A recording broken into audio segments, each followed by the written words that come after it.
Bonjour Roxane, je suis content que tu aies accepté une invitation pour une entrevue à Montréal. Salut Gabriel, ça me fait grandement plaisir d'être ici avec toi.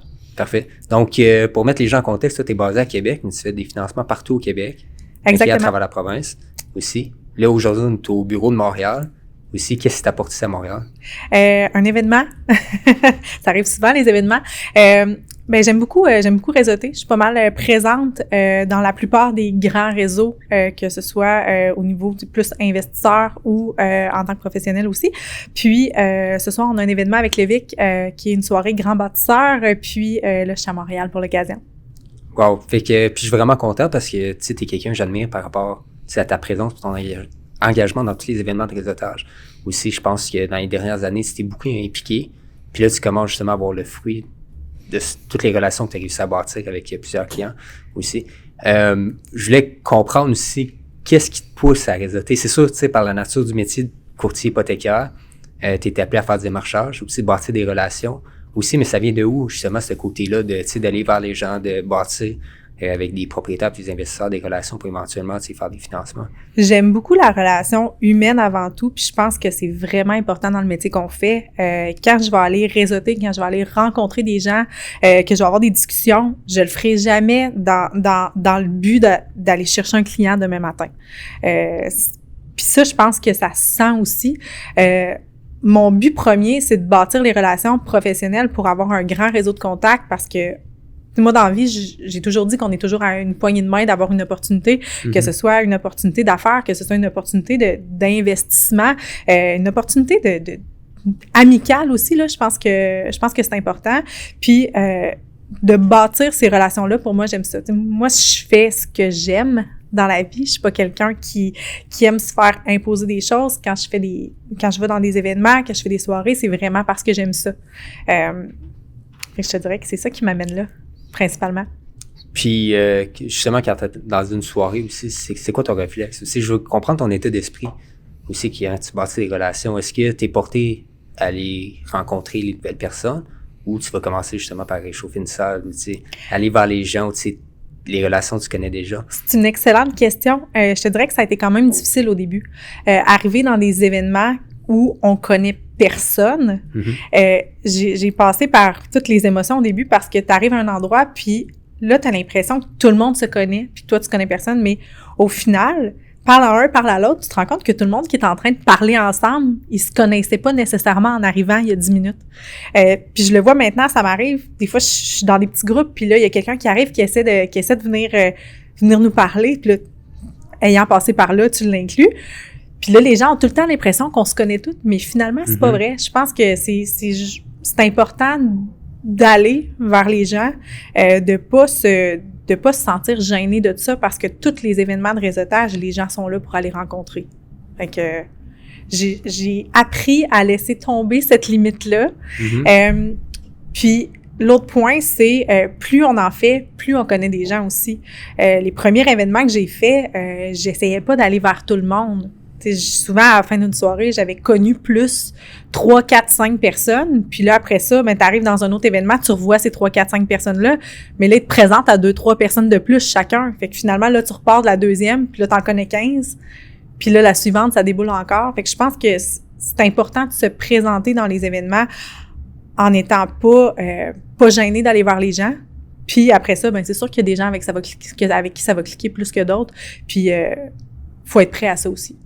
Oui, puis c'est l'effet composé. Je ne veux pas faire de jeu de mots avec l'investissement, mais c'est l'effet composé aussi de la présence dans des événements. Ouais. Tu viens que c'est souvent les mêmes personnes, les mêmes investisseurs, les mêmes professionnels aussi. Puis c'est intéressant parce que toi, tu le fais du point de vue, mettons, professionnel pour le courtage hypothécaire, mais un investisseur ou un propriétaire aussi qui veut bâtir son parc ou qui a des projets, mettons, en immobilier commercial pour agrandir ses succursales, tu sais, changer ou agrandir ses bâtiments aussi, fait en sorte que s'il prend la chance d'aller dans plusieurs événements, de bâtir son réseau de contacts après 1 an puis 2 ans, aussi, il y a des résultats exceptionnels là, qui peuvent en découler. Là. Exactement. Puis, justement, on parlait des relations tantôt, mais oui, il y a la clientèle directe, mais des professionnels de l'immobilier commercial qui peuvent nous aider dans notre vie de tous les jours parce que tu as une question par-ci, question par-là. Je pense que de diversifier son réseau de contacts, c'est important. Puis c'est dans ces événements-là qu'on les rencontre. Puis ça fait qu'après ça, ben, tu as des professionnels qui avec qui tu crées des relations. Puis c'est des relations qui vont être pertinentes pour les clients aussi. Fait qu'on arrive à faire bénéficier tout le monde de ça, là, finalement. Ouais. Amine Ménard, quand je l'avais passé en entrevue aussi, lui, sa vision par rapport au réseautage était vraiment excellente. Et il expliquait que lui, quand il se présentait dans des événements, oui, c'est pour faire des démarchages aussi, éventuellement, aller chercher des clients, mais c'est surtout pour prendre le pouls du marché, d'avoir les discussions avec 10, 15, 20, 25 personnes, de voir c'est quoi les craintes, c'est quoi justement les créneaux de marché qui en ce moment, les stratégies d'investissement, qui sont favorisées par ceux et celles qui sont dans l'action. Puis par la suite, quand il revenait au bureau aussi, puis qu'il y avait des conversations par rapport à ses transactions, puis que ça soit des notaires ou des financements, des VD aussi, mais il était capable aussi de dire que non, mais regarde, en ce moment, j'ai vécu telle situation, j'ai eu un client qui a vécu la même situation, aussi, c'est possible. Aussi. Puis comme tu dis, avec un réseau de professionnels aussi, je sais pas si tu as des belles histoires à raconter, là, des professionnels de l'immobilier qui ont su venir en aide plus tard. C'est dans ta carrière. Ben là, tu fais référence au réseautage. Tu sais, oui, il y a le réseautage, il y a les événements, mais il y a aussi les masterminds. Puis nous, on s'en fait à l'interne, des masterminds, mais j'en suis dans d'autres à l'externe aussi. Puis, tu sais, c'est là que je trouve qu'en petits groupes de personnes qui ont des compétences différentes, c'est là qu'on arrive à le plus s'aider aussi. J'ai un de mes masterminds que j'ai des grands développeurs immobiliers, des professionnels en assurance, dans un autre avocat, spécialiste en environnement, mais veux pas, t'arrives à aller n'importe quelle problématique dans n'importe quoi, on est capable d'arriver à trouver des solutions rapidement. Puis ça, c'est hyper pertinent. Puis c'est quoi la grosseur des masterminds à laquelle tu participes? Est-ce que c'est des 3, 4, 5 personnes? J'en ai un où on est une dizaine, puis l'autre, on est entre 12 et 15 environ. Wow.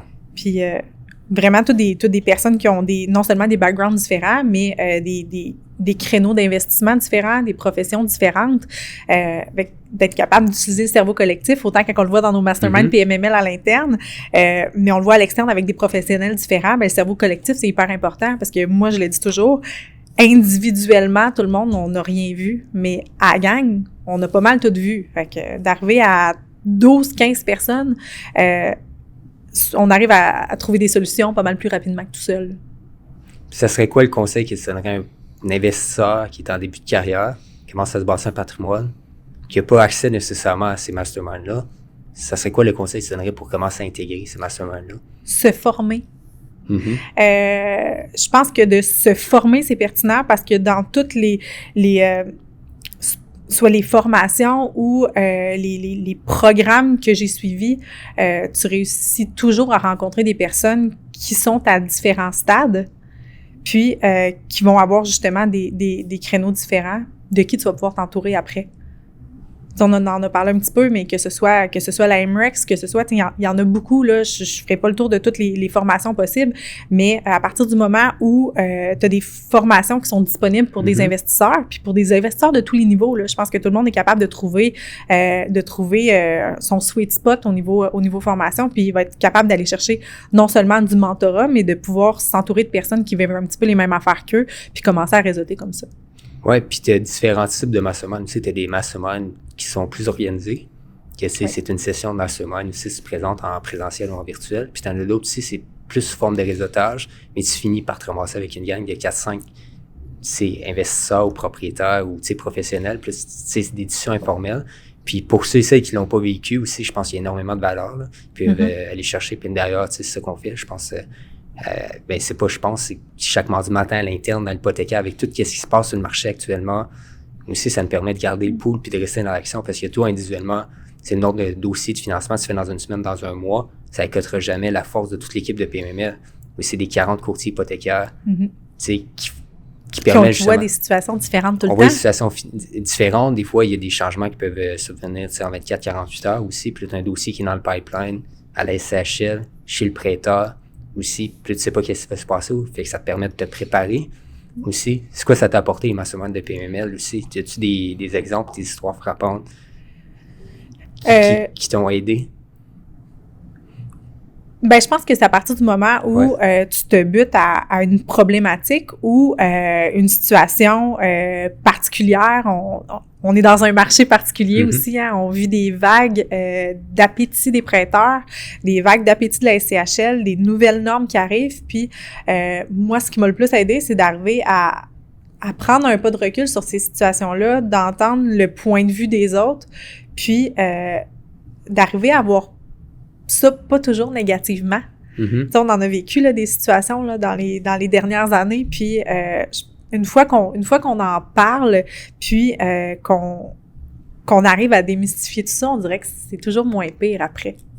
Puis moi, c'est ce qui m'a le plus aidé, sincèrement, là, parce que souvent, on a tendance à être un petit peu... à se laisser facilement atteindre, là, ébranler, je te dirais, puis d'arriver à relativiser avec tout le monde autour, ça fait du bien. Puis tu dirais que ça te permet aussi de relativiser, c'est la grosseur des défis. Oui. Dans certaines transactions. Aussi, beaucoup. Des fois, puis je dis pas ça pour nous dire, mettons, les défis d'un client individuellement aussi, mais ça permet de dire, OK, mais c'est l'enjeu qu'on vit présentement dans ce dossier-là. J'ai des collègues qui vivent des dossiers plus gros, puis ça a plus d'impact avec d'autres plus gros défis. Oui. Puis, tu sais, chaque défi est important là, pour l'investisseur, là, puis c'est 100% normal, là, mais pour nous autres, des fois, d'arriver à prendre un pas de recul, à dire, OK, bon, ben comment je vais désamorcer cette petite situation-là. Finalement, c'est pas si pire que ça, on va trouver des solutions. Ben, d'avoir l'expérience des autres autour qui ont vécu cette même situation-là, on s'en sort tout le temps mieux, finalement. Parfait. Puis là, j'aimerais ça revenir à la base aussi. Oui. On a commencé à parler des réseautage aussi, mais pourquoi tu es devenu courtier hypothécaire? Tu sais, c'est intéressant, puis je pose la question à tous les membres de l'équipe parce qu'il y en a qui étaient déjà investisseurs à la base, qui avaient un intérêt marqué, puis là, ils ont fait le saut dans le transactionnel, courtier immobilier, courtier hypothécaire. Toi, qu'est-ce qui a fait que, premièrement, tu as connu PMML, puis deuxièmement, que tu as fait comme, let's go. Tu sais, je vais devenir courtier hypothécaire, puis c'est la profession qui m'intéresse. Ben moi, je te dirais que c'est un petit peu qu'est-ce que tu viens de dire. Il y en a qui deviennent professionnels puis qui décident de faire des investissements par après. Moi, je suis une passionnée de l'immobilier. J'avais fait du résidentiel dans le passé, puis moi, c'est vraiment ma première acquisition de multilogement qui m'a amené chez PMML puis qui m'a ramené dans le financement. J'ai acheté mon premier immeuble, puis je le finançais avec PMML, évidemment. Ou d'autres financer son immeuble. Inévitable. Puis, j'ai vu l'opportunité de par le type de transaction que je suis en train de vivre. Le résidentiel, c'est une chose. C'est répétitif. On recommence le même type de transaction souvent. On finit les dossiers rapidement. Moi, je voyais l'investissement dans le multilogement plus du côté de bâtir une relation, puis une relation qui va durer sur le long terme, puis de faire du repeat business, puis d'accompagner des investisseurs à grandir puis à grossir là-dedans. Puis c'est vraiment ça qui m'a ramené dans le financement, parce que j'achetais mon premier multi, puis je voyais tout le potentiel dans ça. C'était quelque chose qui m'intéressait premièrement. Le marché immobilier dans son ensemble, j'en ai toujours mangé, là. Fait que me former puis me tenir informée des nouvelles tendances dans ça toujours. Puis fait que c'est vraiment ma première transaction qui m'a ramenée dans le financement commercial.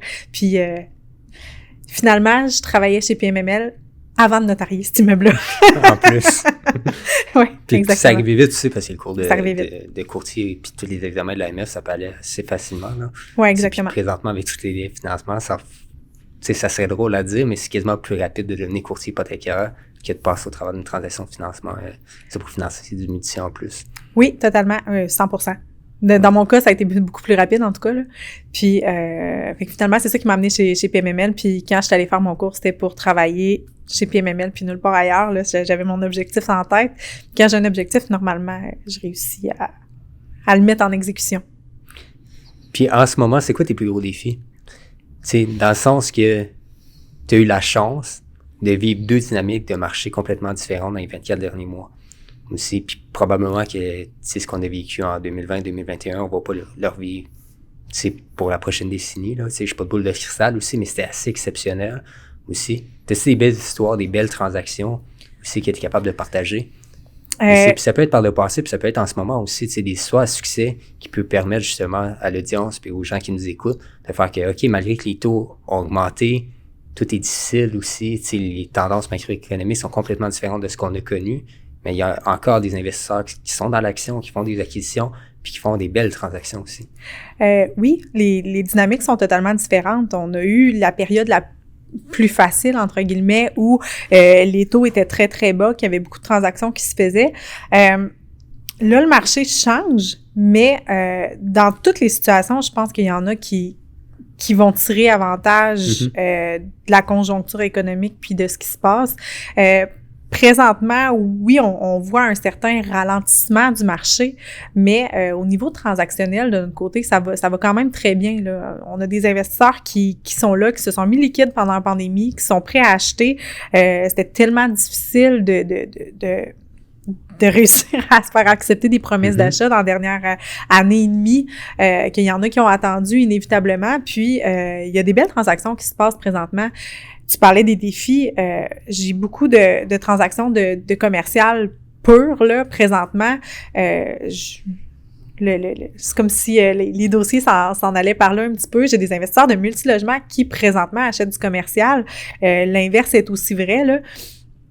Puis c'est sûr que le marché, c'est quand même petit peu plus difficile au niveau de la négociation avec les prêteurs, mais je pense que justement, l'importance d'avoir un courtier hypothécaire dans une transaction qui permet d'aller au marché avec ces transactions-là qui étaient plus faciles jusqu'à il y a pas si longtemps. Des propriétaires de bâtisses commerciales depuis 10 ans, 15 ans qui allaient voir leurs prêteurs, mais c'était rare que l'offre était moins bonne que la compétition, là. Souvent, les prêteurs réussissaient à coter les offres de la compétition. Présentement, il faut aller au marché. Il faut aller au marché parce que tu as des banques qui ont plus d'appétit pour tel ou tel type de local commercial dans les bâtisses. Puis, de là, l'importance d'aller voir qu'est-ce qui se passe ailleurs. Pour ça prend des bonnes relations avec les banquiers. Parce que tu sais qu'avoir un retour d'appel ou quelqu'un qui prend la ligne quand t'appelle, ça vaut de l'or, là, principalement en ce moment.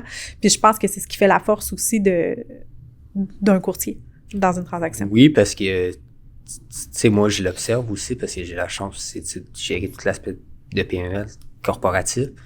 Puis, tu sais, les prêteurs puis les institutions financières ont un gros manque de ressources en ce moment aussi. Puis tout le monde est occupé. Malgré tout ce qui se passe macroéconomique, là, aussi, puis dans le marché aussi, la hausse des taux, puis tout ça, tu sais, il y a un manque de main-d'œuvre aussi, fait que tout le département de souscription, souvent, tu sais, ils sont pas capables de fournir. Puis de l'autre côté aussi, ben, les enveloppes de prêt, tu sais, t'en parlais, il y en a qui ont plus ou moins d'appétit, dépendamment de la classe d'actifs. Aussi, fait qu'après ça, tu sais, d'avoir des bonnes relations, comme tu dis, ça permet de maximiser le retour de téléphone, le retour de courriel, tu sais, puis juste d'avoir, tu sais, des quotes avant d'envoyer le dossier. Tu sais, je veux dire, ça permet d'aller chercher, éventuellement, c'est des meilleures conditions. Il n'y a pas juste le taux, là, non plus, là, des conditions. Puis c'est quoi les tendances que tu observes en ce moment sur le marché commercial? Aussi, y a-tu, mettons, une classe d'actifs qui est plus simple ou plus facile à transiger puis à financer? Est-ce que tu vois des profils plus investisseurs, propriétaires occupants? Premièrement, c'est quoi ta spécialité? Puis deuxièmement, c'est quoi les tendances en ce moment? Les dossiers de propriétaires occupants, c'est toujours plus facile quand la compagnie est capable de supporter la dette, on s'entend. Il y a encore beaucoup d'appétit pour le secteur industriel. Ça fait déjà un bon moment que c'est comme ça. L'industriel, on n'a pas de problème. Le retail, ça va encore. C'est vraiment au niveau du bureau, là, présentement, que c'est plus difficile. Puis bureau au sens large, là, bureau fournisseur de services, là, ça reste encore plus difficile présentement. On réussit toujours à trouver une manière de fonctionner. Justement, le marché puis les relations avec les banquiers est très importante là, parce qu'on réussit à avoir 3, 4, 5 possibilités dans les dossiers, chose que monsieur, madame, tout le monde essaie d'avoir 3, 4 offres, c'est pas facile de nos jours, mais je te dirais, c'est ça. L'appétit pour le bureau, à proprement parler, en ce moment, c'est encore très difficile. Puis le bureau, au sens large, là, une clinique médicale, clinique de physio, ça rentre dans la catégorie bureau, là. On a beaucoup plus de difficultés avec ces types de dossiers-là. Présentement, on a beaucoup moins de prêteurs qui ont de l'appétit, donc beaucoup moins de possibilités de négocier les conditions. Mais sinon, industriel, ça a toujours la cote en ce moment. Puis pourquoi c'est comme ça?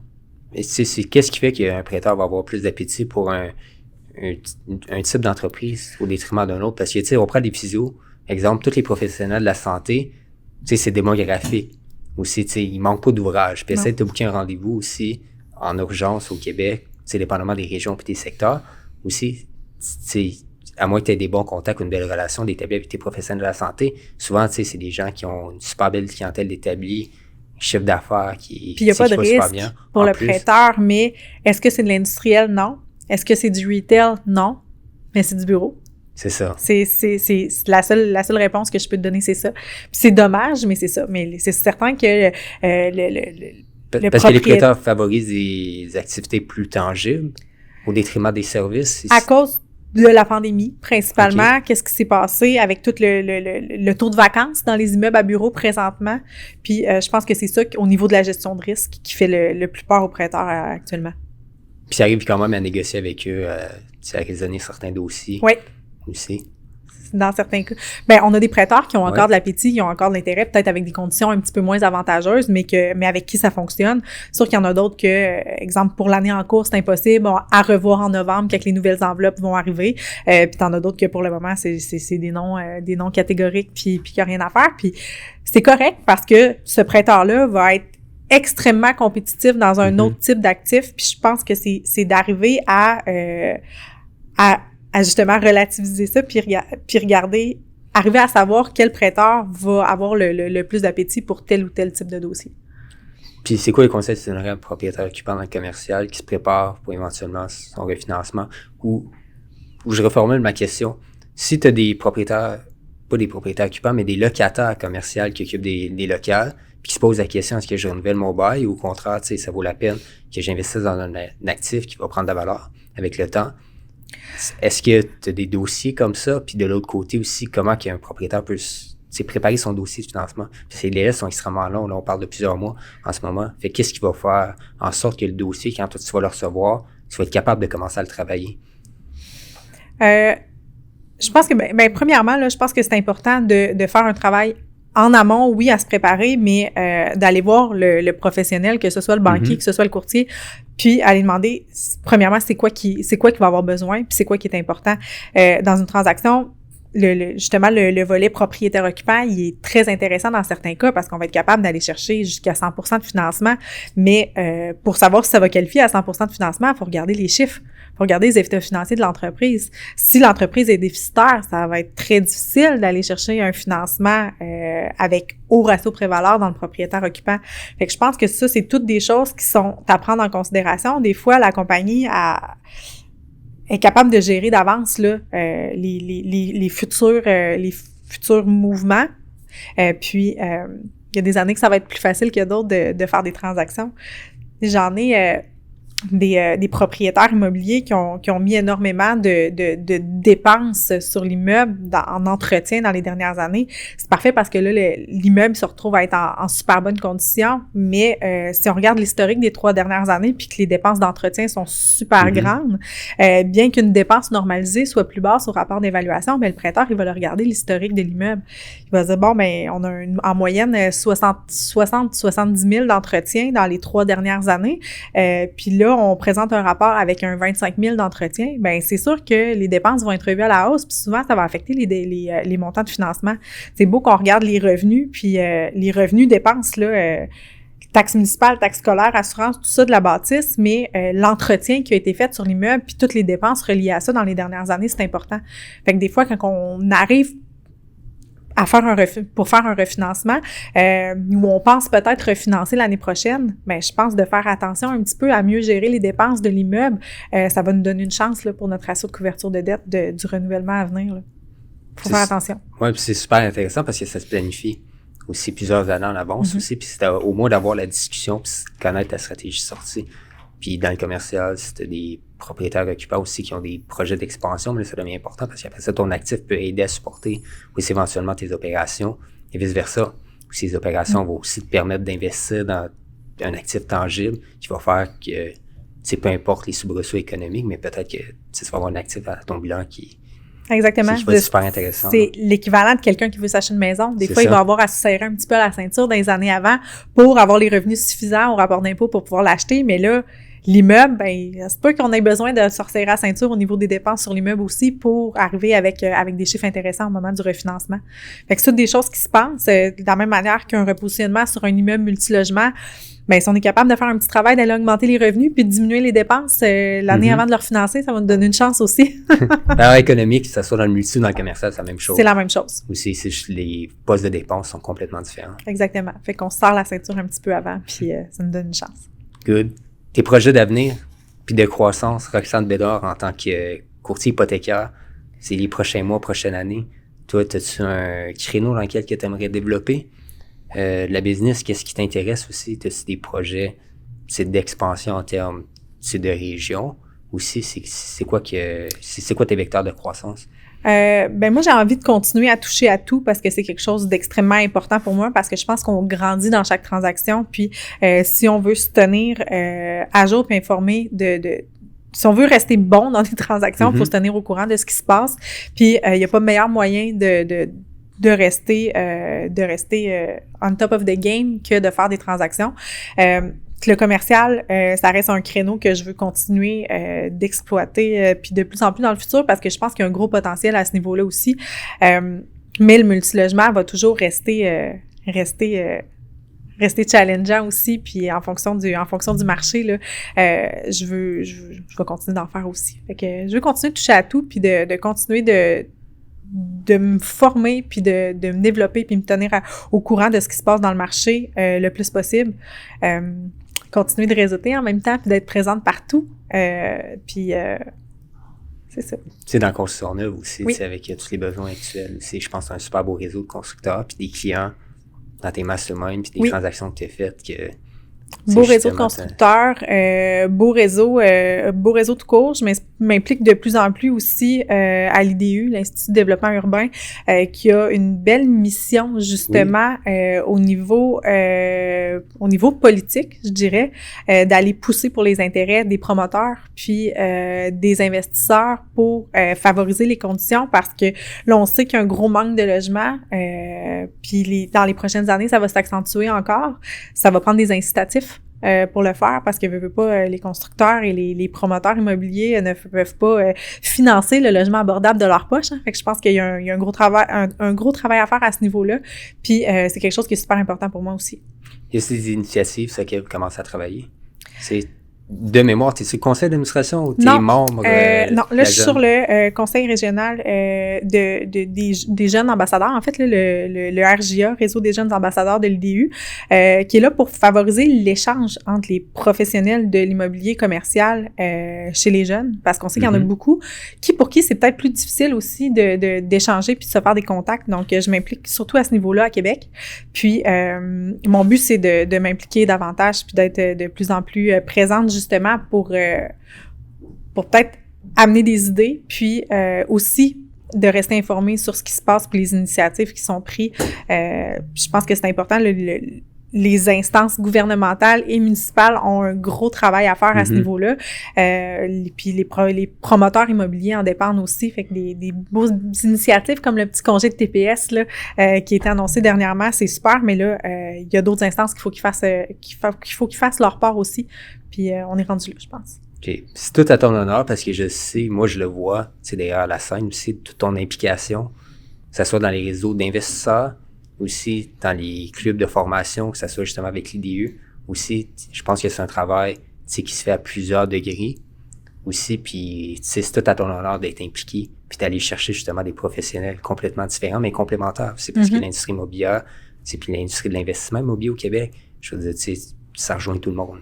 Ben exactement. Puis on est dans une profession pour laquelle c'est facile pour nous autres de voir les deux côtés aussi. On voit le côté investisseur, puis on voit le côté professionnel. Puis on arrive à jumeler ça entre les deux, puis en tant qu'investisseur aussi, c'est possible de voir c'est quoi les incitatifs qui nous aident. Donc après ça, ben d'aller voir de l'autre côté, puis de mettre une pression pour que ces incitatifs-là soient mis de l'avant. Mais je pense que ça nous donne une chance, finalement. Parfait. Fait que merci Roxane. Merci. Fait que c'est un plaisir, puis c'est sûr qu'on va se reprendre pour des prochains épisodes, éventuellement peut-être à l'hiver 2024 à Québec ou je sais pas, mais peut-être Sherbrooke, Gatineau, c'est sa route aussi, puis ça donne. Fait que un gros merci d'avoir accepté l'invitation. C'est toujours sa route. Ouais. On fait assez de route qu'il y a toujours quelque chose qui est sa route à quelque part. Okay. Merci beaucoup, Gab. Bienvenue.